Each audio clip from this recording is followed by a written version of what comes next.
What's up, dude? If there was one dish that could create a lifelong passion and love for cooking, then it is this recipe. And if you're new to cooking and can truly master chicken teriyaki, that is gonna set you off on the right foot for life, my friends. This is the one, this is the recipe, make it now. Now let's go.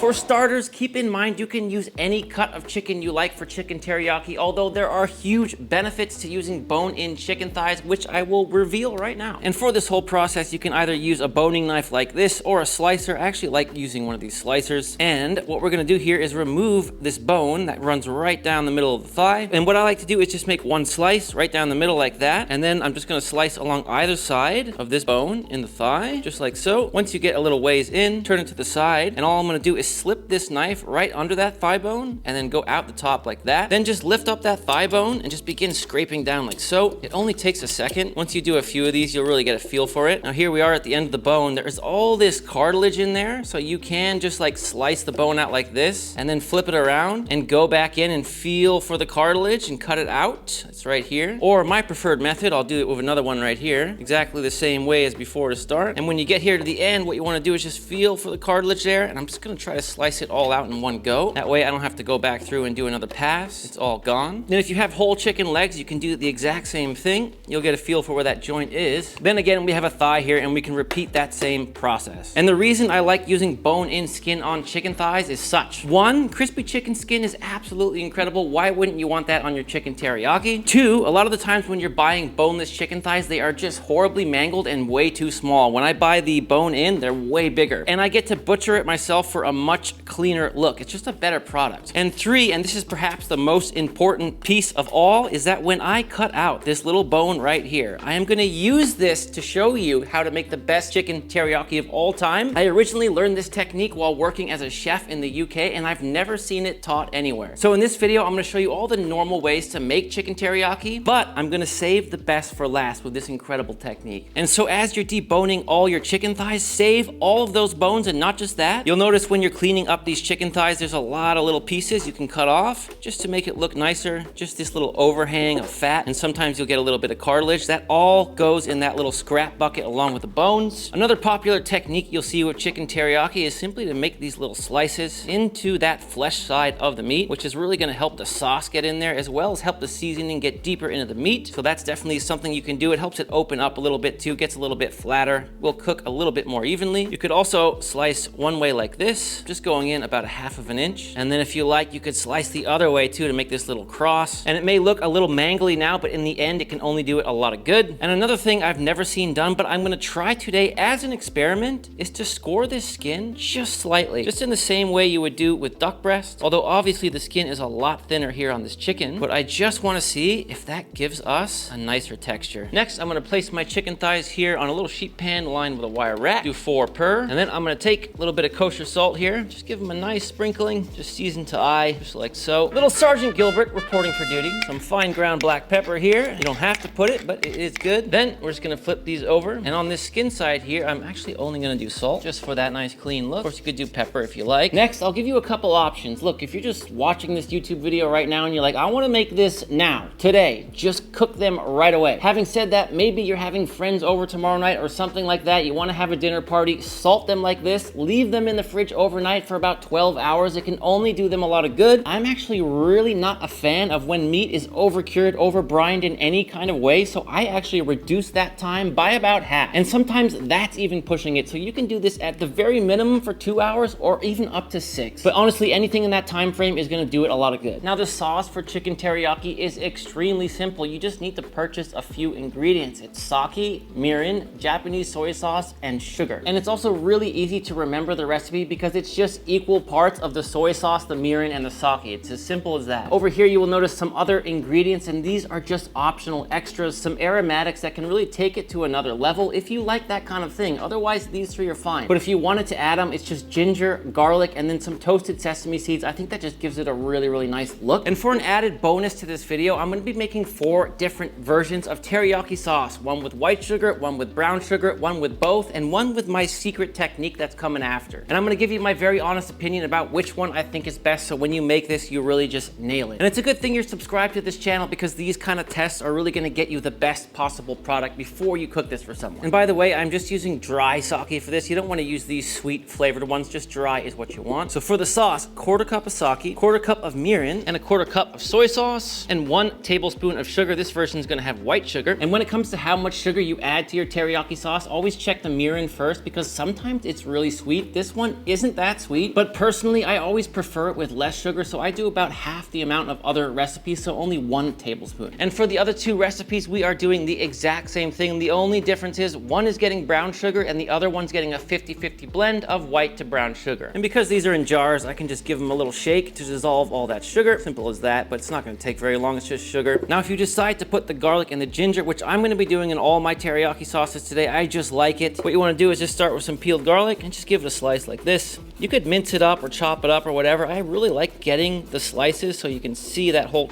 little piece of garlic, but of course, to each their own. Do it how you like. With the ginger here, I'm just gonna go ahead and slice up a bit, and a little spoon actually works really well for peeling the edge of the ginger. Although you don't actually need to use a spoon, anything blunt will do a really good job of just ripping that skin off, and it really doesn't waste much ginger at all. And what I like to do here is just cut off a little slice. That's really just so it'll sit flat, and then from here, I can slice it nice and thin. And it doesn't need to be perfect, but I'll line these up just like a little bit like this. And we'll slice across for a nice julienne, these little tiny matchsticks. And then from there, we can turn again and just start mincing into little cubes like so. Back to these chicken thighs here, and they've been drying for just a couple hours. They definitely feel way drier to the touch if I'm just poking it with my finger. Of course, if you want to do it longer and get them even drier, you absolutely can, but it's really about how much patience and time you have on your hands. When it comes to cooking these chicken thighs, I like to follow a method that is sort of similar to how you cook a duck breast. And this technique is almost like cheating because A, it's the best way to get ultra crispy skin, and B, it's almost impossible to screw up this cook because we're going to be cooking it about 90% of the way through on that skin side, and then we're just going to kiss that other side with the heat for a minute or 2 and done. So slightly preheated medium heat pan. You don't need to have this ripping hot like you would normally for meat because of the way we're going to cook it, but I've just had it on medium heat for about 2 minutes. And when you lay these in the pan, make sure you always lay them away from you like that so it doesn't splash. Other one in, and then as soon as they go in, just putting a little bit of pressure on your chicken can only do it a lot of good. It's going to give us a really amazing contact to the pan, which resulting super crispy skin. I'm not pushing hard at all, just a very, very slight pressure here. And you don't have to hold it here the whole time. You can literally just do it to start. But if you want to leave this on, it can do it a little bit of good. So I just left that little burger press on top and cooked these for exactly 9 minutes and 45 seconds with the heat just right around medium. But depending on your chicken, the pan, what kind of burner you're using, it's always going to be different. So just make sure you peek at your chicken as it cooks. Make sure it's not getting too much color or too little. And once that skin side looks perfect, just flip them over and cook for another 90 seconds. They were literally almost done even before flipping them. Then simply just take them off and let them rest for a few minutes while we build the sauce. And right now, if you weren't using aromatics, you would just dump the sauce straight in. But since we are, I'm going to show you how to do it that way. Garlic in and ginger in. Now we're going to cook this briefly, my friends, because we don't want to burn it. And that ginger is minced really fine, just a lightly golden brown color. Literally took less than 30 seconds and we're going in with our sauce.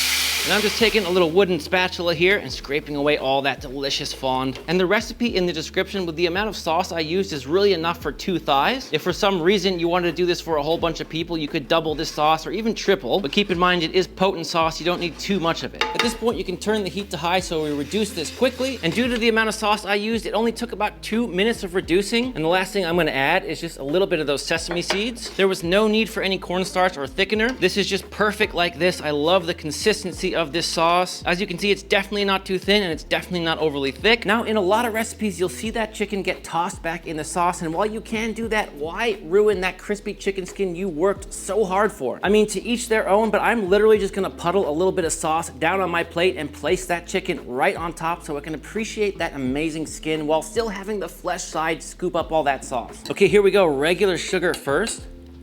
Ooh, to have the skin like that is amazing. That's why you do it. Again, toss it if you want, but why would you put all that work into salting the skin, waiting for it to dry, cooking it perfectly, and then dumping a bunch of moisture on it to ruin that? Why? The sauce is beautiful, the chicken is juicy and tender, the skin is nice and crispy. I mean, what's not to love here? And for the rest of our teriyaki sauces today, I just followed that exact same process for all the other chicken thighs, so there's no need for you to see it again. We're just starting with that fond on the pan after the chicken's been removed. Next up, we have our teriyaki sauce that is is strictly made with brown sugar. Same exact process here. Cook out those aromatics before adding your sauce and finishing with sesame seeds. And after 2 or 3 minutes of reducing, when the sauce is thick to your liking, let's plate it up and give it a taste. Okay, my friends, here we go. Brown sugar only.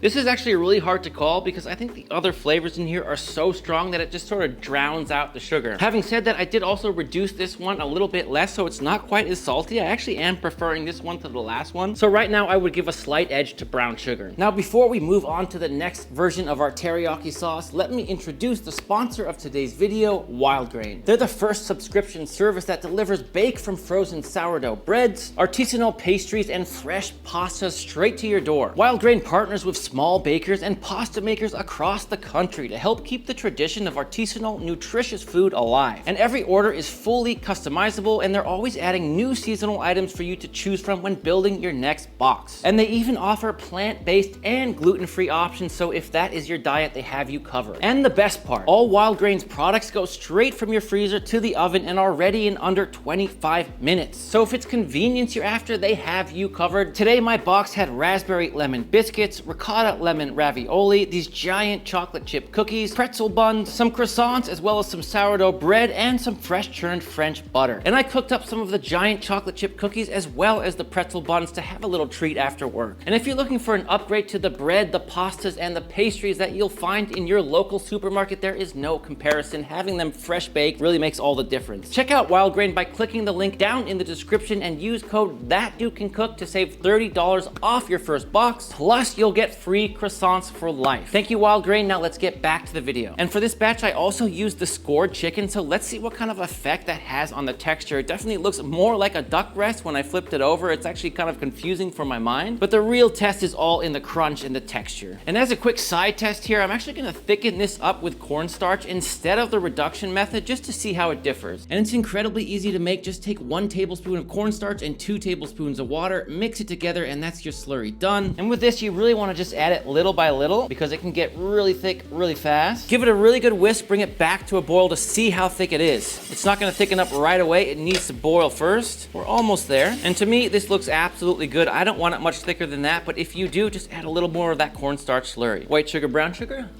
Again, extremely similar, although I will say the textured scores on top does give it an amazing crunch. I mean, I like that a lot, and it looks like a duck breast. It's pretty cool. And on the cornstarch note, you are gonna get a less salty sauce, which can actually be really good, but a lot of this has to do with the soya sauce itself. Because they can have wildly different sodium contents, you really just wanna taste it and see how salty it is. If it's really salty, put less. If it's not salty, if it's light, maybe put a little more. But enough about all of that. It's finally time to reveal my technique that I absolutely love. I'm so excited about this. Let's do it. And if you remember the beginning of the video, we deboned our own chicken thighs. We ended up with all these little scraps and pieces also from trimming them up. This is what you use to make the best teriyaki of all time. It's a no-brainer, and I love the whole process because had we bought those little mangled, already boned chicken thighs, we wouldn't have all this, right? You get to A, increase your skill as a cook in the kitchen, learning how to debone, and B, use all the pieces of an animal to make an incredible sauce. It's just a win-win. So onto a sheet pan, and all we're gonna do is hit these with a little touch of neutral oil. That'll just help browning. That's avocado oil. You could absolutely use another one. Give them a nice little toss here.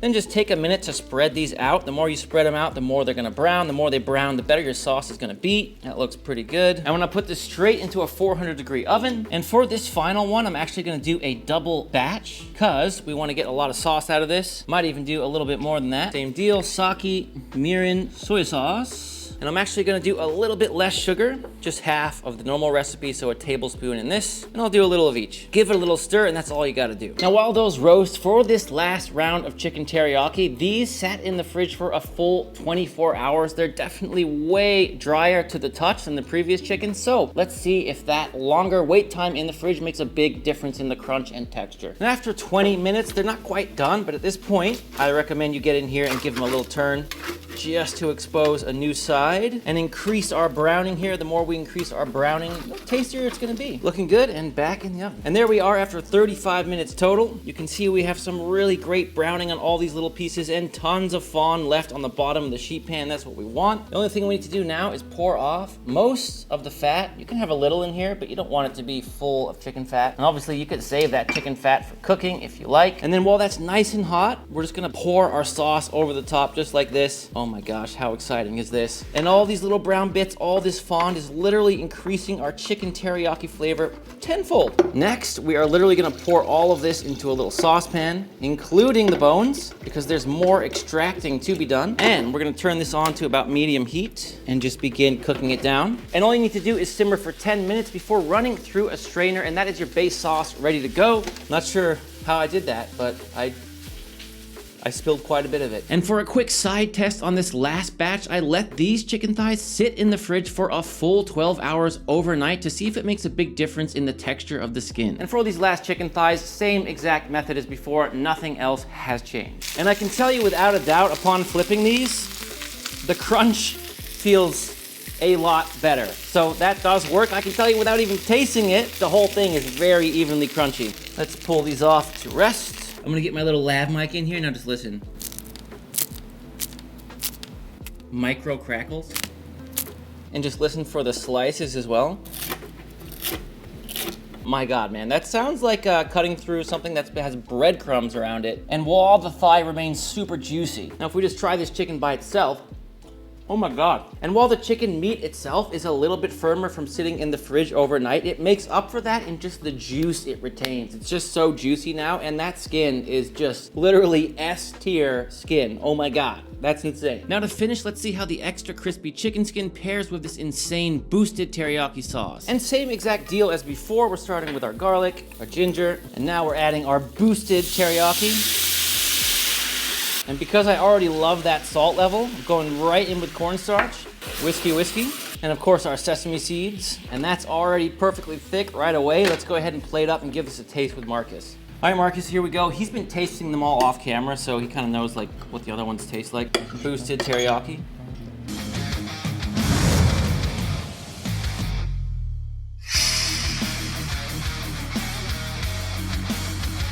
Wow. Just great.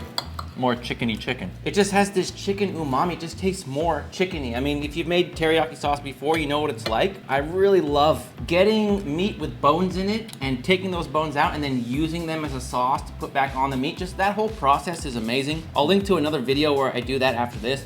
And because it's a soy-based sauce, having it with some plain white rice like this, I actually like having it with sushi rice. It's cold, Marcus, but you can eat it. Some steamed broccoli is also good. You can make a little cabbage and carrot salad, thinly sliced on a mandolin. Yeah, my friends, it's just one dish to master. Let us know how this goes. Get back to us in the comments. Just make it. Thanks for watching today, my friend. Please make this. Let us know how it goes in the comments. I really hope it works out so well for you. And if you prefer written recipes, check out my Master in the Making ebook that will be linked in the description below this video. You are the master in the making. I want to help you get there. If you like chicken teriyaki, you will definitely love shoyu chicken. It is a similar kind of recipe, but a very different technique in the way you cook it. And this other chicken recipe from our series, we'll see about that, is another one of our personal favorites here at the That Dude Can Cook channel headquarters. Until next time, you know I love you and I'm out.